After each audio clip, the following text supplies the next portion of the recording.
নমস্কাৰ। আজি কিছুদিন কবিতা আবৃত্তি দিয়া নাই। হয়তো মনত বহুখিনি প্ৰশ্ন, সেই প্ৰশ্ন উত্তৰ এতিয়ালৈকে বিচাৰি আছোঁ, কিন্তু পোৱা নাই। আমাৰ মাজৰ অতিকৈ প্ৰিয় জুবিন গাৰ্গ আমাৰ মাজত নাই শব্দটো শুনিবলৈ আৰু ক'বলৈ বহু টান। আমি মানি ল'ব পৰা নাই যে তেওঁ আমাৰ মাজত নাই।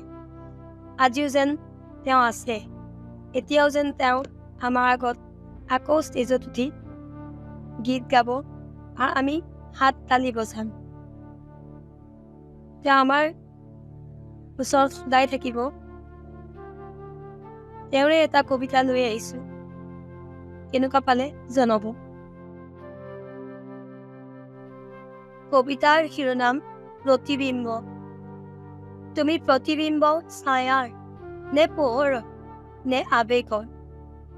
তুমি প্ৰতিবিম্ব অদৃশ্য শব্দ নে অস্ফুট আন্ধাৰৰ?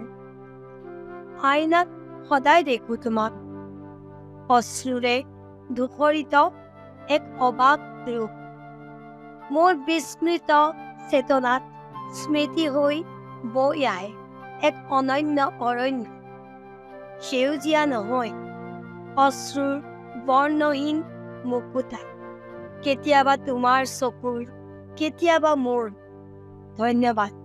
কবিতাটি হয়তো তেওঁৰ দৰে ফুটাই ক'ব পৰা নহয়, তথাপিও চেষ্টা কৰিছোঁ। শুনি ভাল পাব আৰু মুখস্থ কৰি থাকিবা। তেতিয়াহ'লে বাই বাই। আকৌ লগ পোৱাৰ প্ৰতিশ্ৰুতি থাকিল।